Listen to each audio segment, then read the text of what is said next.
Welcome back to American Sunrise. I'm Dr. G. Thanks for joining us this morning. We invite you to hop on in our conversation on YouTube, Getter, and Rumble. Time now to take the political pulse of America. The beat today, honoring courage, valor, and sacrifice. Today, if we haven't said it enough already, is Veterans Day. We can't say it too much. It's a time to honor the men and women who have worn our nation's uniform and defended freedom at home and around the world. From small towns to big cities, Americans are pausing just to say thank you to our soldiers, sailors, airmen, Marines, and guardians who have stood watch and sacrificed and served with pride. This morning, we celebrate our heroes, past and present, those who are still deployed in harm's way, and those who have come home to continue serving their communities every single day.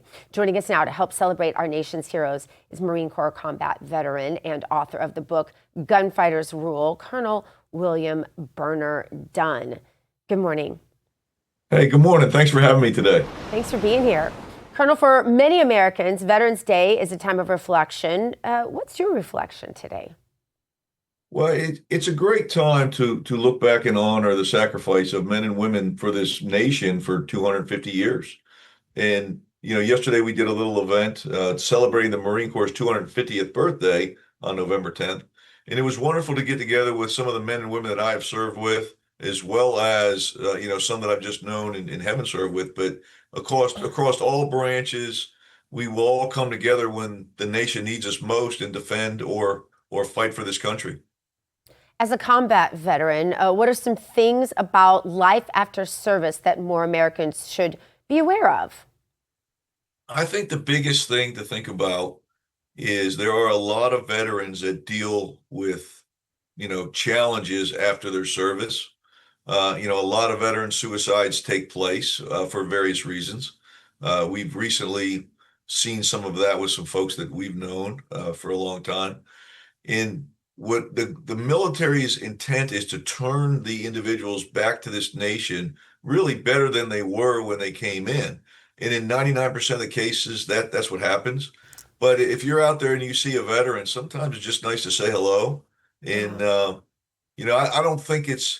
don't know a single veteran that what I would say requires, being thanked, if you will. We do this because it's a calling. But we just appreciate when our fellow American citizens enjoy some of the protections we provide. Yeah. What message, though, despite all the peril, do you have for young Americans? They're now enlisting at record numbers. So what do you say to those considering making the leap into the armed forces? Well, I think it's an outstanding thing for a young man or woman to come in and serve our country, whether you do it on the enlisted side or the officer side. One thing that I would tell every person that comes in is you are going to develop a level of brotherhood and sisterhood that will last you your whole life. I hung out with people yesterday from various services that I have served with for over 40 years now in some instances.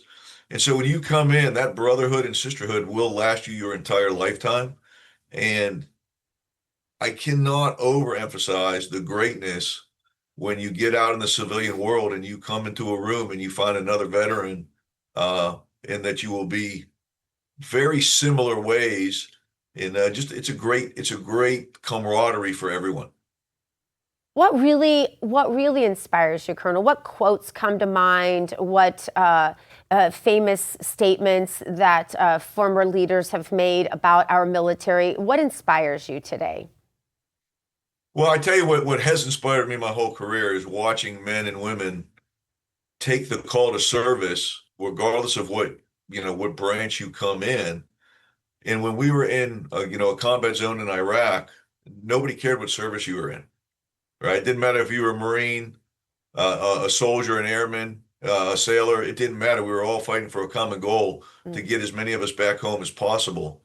And there's a lot of quotes, but one of them is Iwo Jima, where they said, uncommon valor was a common virtue.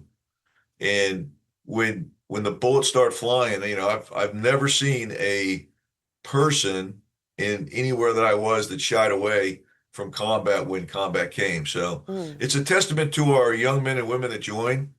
And I will say the men and women coming in now, will be just as effective in the combat as, our brothers and sisters from years before, because the training is going to be the same. It's tough, and it needs to be tough for everyone that comes in. Yeah, well, my favorite quote is there are no atheists in a foxhole, but you're saying there are no wimps either. That's right. That's right. And we have no room for wimps. So if you are a wimp, don't join. Unless you want to become de-wimpified, then come on in. We'll help you. Gonna toughen them right up. Colonel, I have a feeling you could totally do that. Colonel William Dunn, happy Veterans Day. Thank you so much for your service, and thanks for being with us. Yes, ma'am, and thank you so much. And to all my brothers and sisters out there, happy Veterans Day. Hoorah! Happy Veterans Day. Hoorah, indeed. We'll have more Veterans Day coverage in just a moment, but first, have you joined RAV Ambassadors yet? If not, here is a look at what you're missing.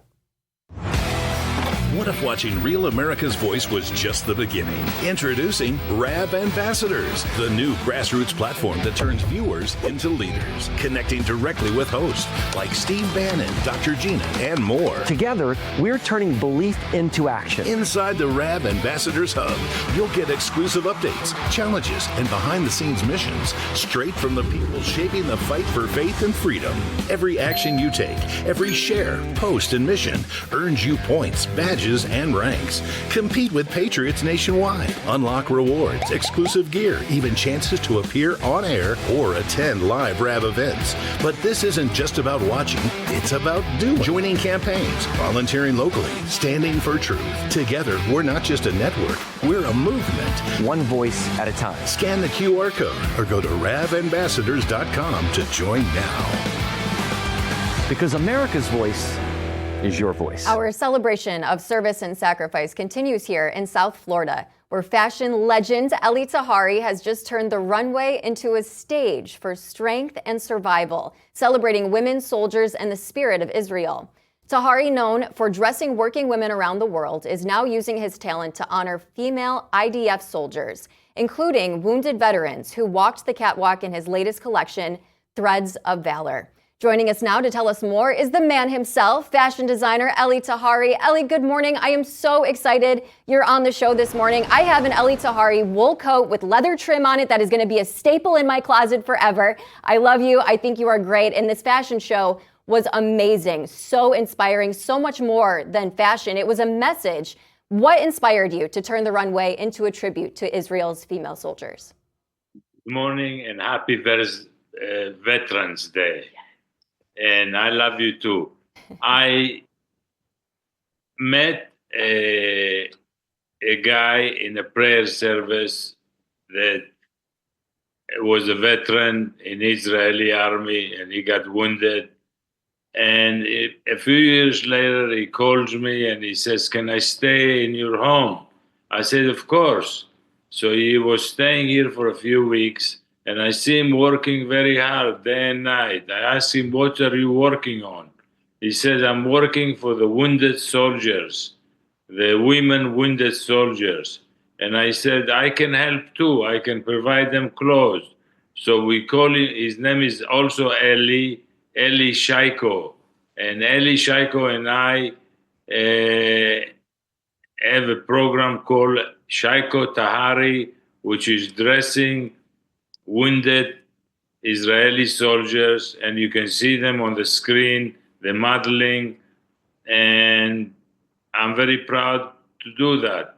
I'm also, by the way, consider myself to be a lucky American, to grow up as a lucky American boy, because I grew up in orphanage that the volunteers were American and the money were coming from America to support the orphanage. So I call myself a lucky to grow up as American boy. I also was born in a tent that took me to Hadassah Hospital, which is an American hospital. So I'm very lucky to be an American, to grow up as an American boy. All Israelis consider themselves American, not just me. There is That's American awesome to hear, Elie. They love America and they support America in every which way.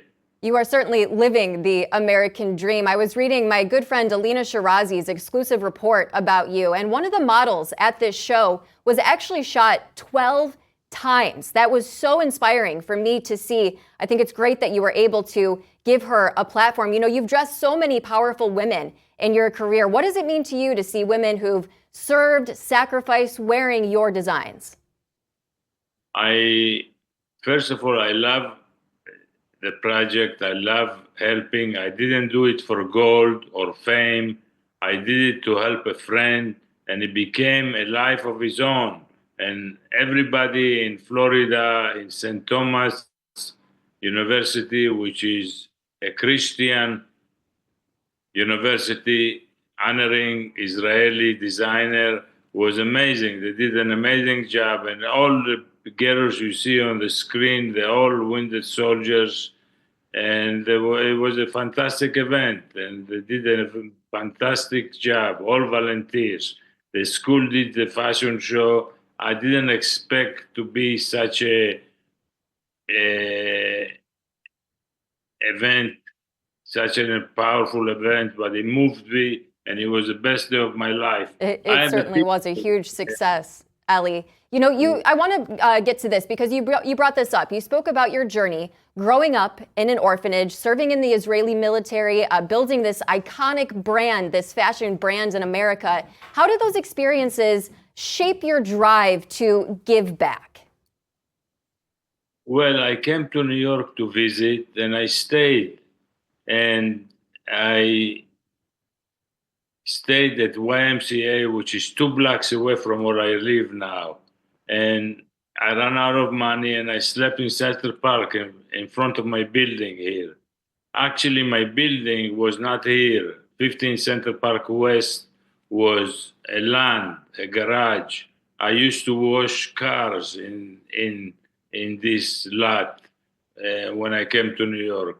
So I live in a building. I'm very lucky to live in a building where I used to wash car in the building when I arrived to New York.